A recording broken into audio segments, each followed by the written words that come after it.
अस्सलामुअलैकुम दोस्तों, तुसी वेखदे पने अपना वतन पंजाब टीवी। मैं तुहाडा मेज़बान अली शेर। जिवें कि डेली दी निस्बत नाल दोस्तों वीडियो मिलदी आई माशाअल्लाह जोटी सूण वाली है। ये पता लवांगे किन्ने दिन लैंदी है, मालिक को सारी डिटेलां लवांगे। बाकी जोटी च रब ने कमी कहानी छड्डी है, इत्थे तसल्ली मेरे वीरा कर लेनी है कि सिंगी रब ने बड़ी छोटी छोटी और मकबूल मुनासिब काठां दे विच लाई खड़ी है। सोहना फुल अखां दोवें बिल्लियां माशाअल्लाह सफेद चिट्टियां एवें गल्लां कदे नहीं बनाई। इंशाअल्लाह नस्ल जात वाला जानवर होवे, गिनतरी पूरी करनी चाहिए। जोटी दे कन्न वेखने छज्जा वर्गे और कन्नां दी करूबना बिल्कुल मुड़ी होईयां। जोटी दे पशम चप्पे चप्पे दिए। बाकी दोस्तां दी खातर सफर करिंदा है। जानवर लब्भी दे ने नस्ल जात वाले मुकद्दरा दे सौदे हुंदे ने। ए अल्लाह दी जात कोल जिंदे नसीब दा होवे ओह लै जांदा है।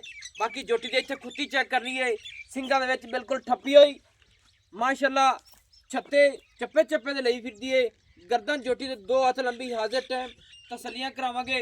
बाकी कैमरे तो थोड़े जे जानवर कहल होंदे ने। कोशिश तुहाडा वीर करदा है कि हर गल दी तसल्ली होवे। जोटी दे नौ बिल्कुल दसे जैनवन नीली बार दे और दिन लैंदी है सूण नूं 15 दिन लै जावे, 2 महीने लै जावे। ये मालिक दे अल्फाजी आपां गल्लां लवांगे इंशाअल्लाह। जोटी दा कमा बिल्कुल नजर नहीं आवेगा।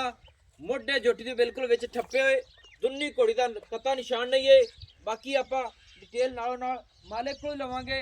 इत्थे तसल्ली करनी है, वक्खी बिल्कुल मकबूल मुनासिब मुठ रखे इंशाअल्लाह, वक्खी लुक जानी है। और जोटी दे पशम सारे जिस्म ते वेख लेनी दोस्तों।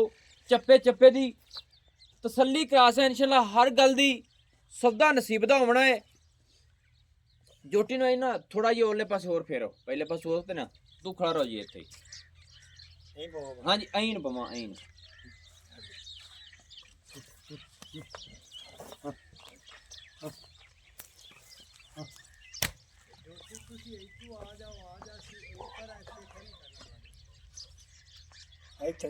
सीधी हो गई दोस्तों। ए कदे नहीं कीता कि एक साइड भी खाई रखी।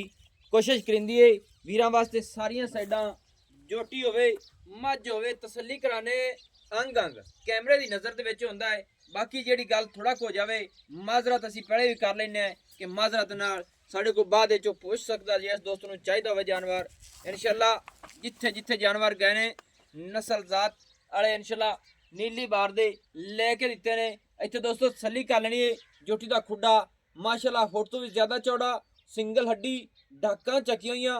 उत्तों जोटी बिल्कुल 3 फुट चौड़ी और पुट्ठा जोटी दा वेखना है माशाअल्लाह पूरा लंबाई वाला बिल्कुल सीधी पतली गाडर वर्गी है इंशाअल्लाह। पिछू जोटी उच्ची है, अगू लैंदी है, इनू सेवी आखदे ने। बाकी हवाने दी भी तसल्ली कराने हैं माशाअल्लाह। कैमरामैन हवाना विखाओ जोटी दा ते फिर अगे मालिक को पूछिए सारी गलबात। भाई ना इस पास उठा थोड़ी थोड़ी अगे आमन थोड़ी आमन कुछ और छाड़ दे, कुछ और छाड़ दे रखो रा माशाअल्लाह दोस्तों। इत्थे तसल्ली कर लेनी है। मुठ मुठ दा थन रब ने इनू लाया है, बड़ा प्यारा और वद्दर पिछे नु आ रहे ने ते आ जानवर नीली दे बटन बार दे वेख लेने ने। और हवाना बिल्कुल सूर टच करेगी। ये चैलेंज नाल असीं आखदे पे हैं कि वद्दर बिल्कुल पिछे नु आ रहे ने और मुठ मुठ दा थन फासले ते इन्ने फासले आम मज्जां नूं नहीं होंदे इंशाअल्लाह। फुट तो भी ज्यादा एक एक थन अपनी अपनी जगह ते लेके जाएगी। बाकी हुण पुछ लेने हैं ए भाईजान पहले ने जोटी अपनी। हाँ जी हाँ जी पहले ने जी। हाँ जी ए पहला सुवा सुवण है सू या दूसरा? अच्छा ते इहदे दिन किन्ने करांदे ने सुवण दे? 7वें महीने तो अगे लग जाए। 7 तो अगे जा रही है यानी कि 8 पूरे करने वाली है या है इस तरीके नाल ही सही हो गया। यानी कि ये दों दे विच पता नहीं लगता, दिन आगे पीछे थोड़े हो जाते हैं, दिन आगे पीछे हो जाते हैं। सही हो गया। अच्छा नस्ल जात चंगी है सू? हाँ जी ये घर दी जोटी व्यापार दी कौन होंदे ने? माशाअल्लाह दी चिश्ती। अच्छा पीर साहब जेड़ी ये जोटी अपनी है ये यानी कि 7 तो अगे चली गई 8 दे विच 8 महीने पूरे नहीं हैं घट दिन एवें सूण नूं यानी कि तैयार है। 1-2 महीने खिदमत हुई तो जोटी पूरी हो जासी एवें ना। बाकी विच जोटी रही है 2 दे 3 दी तसल्ली कहानी ये 15 दे उतां हेठां भी हो सकते हैं। यानी कि महीना भी ले सकती है, 1.5 महीने काट सकती है, 2 महीने काट सकती है एवें ना। चलो सही हो गया। अच्छा जेड़ी इंदी मां दा रिकॉर्ड है चंगी नस्ल वाली आई मैं ਉਹ ਦੋਵਾਂ ਵੇੜਿਆਂ ਦਾ ਟਾਈਮ ਦਾ ਦੁੱਧ ਕਿਤਾ ਦੋਵਾਂ ਟਾਈਮਾਂ ਦਾ ਕਰਦੀ ਹੈ 15-16 ਕਿਲੋ 15-16 ਲੀਟਰ ਤੁਹਾਡੇ ਕਰਦੀ ਹੈ ਹਾਂਜੀ ਦੋਸਤੋ ਚਿਸ਼ਤੀਆਂ ਦੇ ਘਰ ਦੇ ਜਿਹੜੇ ਜਾਨਵਰ ਹੁੰਦੇ ਨੇ ਇਨਸ਼ਾਅੱਲਾ ਨਸਲ ਜ਼ਾਤ ਵਾਲੇ ਹੁੰਦੇ ਨੇ ਅੱਛਾ ਜੋਟੀ ਨੂੰ ਛੱਡ ਸੀ ਤੇ ਵਿੱਚ ਦੋ ਚਲੀ ਜਾਸੀ ਹਾਂਜੀ ਛੱਡ ਕੇ ਭਲਾ ਚੱਲ ਨਿਕਿਆ ਖੋਲ ਬੂਆ ਥੋੜੀ ਟੁਰਦੀ ਦਾ ਵਿਜ਼ਿਟ ਵੀ ਹੋ ਜਾਸੀ ਦੋਸਤਾਂ ਨੂੰ ਤਸੱਲੀ ਹੋ ਜਾਵੇ ਕਿ ਵਾਕਈ ਦੋ ਦੀ ਐਵੇਂ ਮਾਸ਼ਾਅੱਲਾ ਮਾਸ਼ਾਅੱਲਾ ਦੋਸਤੋ ਲੰਬਾਈ ਜੋਟੀ ਦੀ ਚੈੱਕ ਕਰਨੀ ਲੈਣੀ है इंशाल्लाह लंबी भी जोटी पूरी है और पिछले नौ बड़े सोने अद्धे अद्धे पैर सफेदे सु माशाअल्लाह अद्धी पुछा सफेद अद्धी काली बिल्कुल तसल्ली कर लेनी है अंग अंग दी तसल्ली माशाअल्लाह अच्छा जनाब ये अपनी जोटी जी हो गए मिसाले पहला सुआ हुण सोनी है एवें ना सही है ਹੁਣ ਤੂੰ ਮੈਨੂੰ ਇਹ ਗੱਲ ਦੱਸ ਇੰਦੀ ਮਾਂ ਦਾ ਰਿਕਾਰਡ ਯਾਨੀ ਕਿ 15-16 ਲੀਟਰ ਦਾ ਆਇਆ ਦੋਵਾਂ ਟਾਈਮਾਂ ਦਾ ਹਾਂਜੀ ਹੁਣ ਇਹਦਾ ਰੇਟ ਦੱਸ ਜਿਹੜੇ ਮੁਨਾਸਿਬ ਜੇ ਲੈਣੇ ਨਹੀਂ ਇਹ ਹਾਲ ਤੋੜ ਜੋਟੀ ਆਪਣੀ ਦੇਰ ਕੱਢਦੀ ਹੈ ਤੇ ਮੋੜੇ ਨਾ ਕਰੀ 5 ਲੱਖ ਤੇ 4.5 ਲੱਖ ਇਹ ਜੀ ਗੱਲ ਨਾ ਕਰੀ ਕਿਉਂਕਿ ਜੋਟੀ ਦਿਨ ਵਾਹ ਵਾਲੇ 2 ਮਹੀਨੇ ਲੈਂਦੀ ਹੁੰਦੇ ਮੁਤਾਬਿਕ ਗੱਲ ਕਰੀ ਸੋਣੀ ਜੇ 3 ਲੱਖ ਤੇ 60,000 ਰੁਪਇਆ ਇਹਦੇ ਵਿੱਚ ਕੋਈ ਮੁਹੱਬਤ ਕਸੀ ਕਿ ਇੱਥੇ ਪੱਕਾ ਪੀੜਾ ਹੈ खेती करना मौके ते 5000 दी मोर साड़ी पर 5 होल ता कर ले मोलो थोड़ा थोड़ी या 10 छड़ 5 छड़े बाल ही हुन तो नहीं सेट होंदे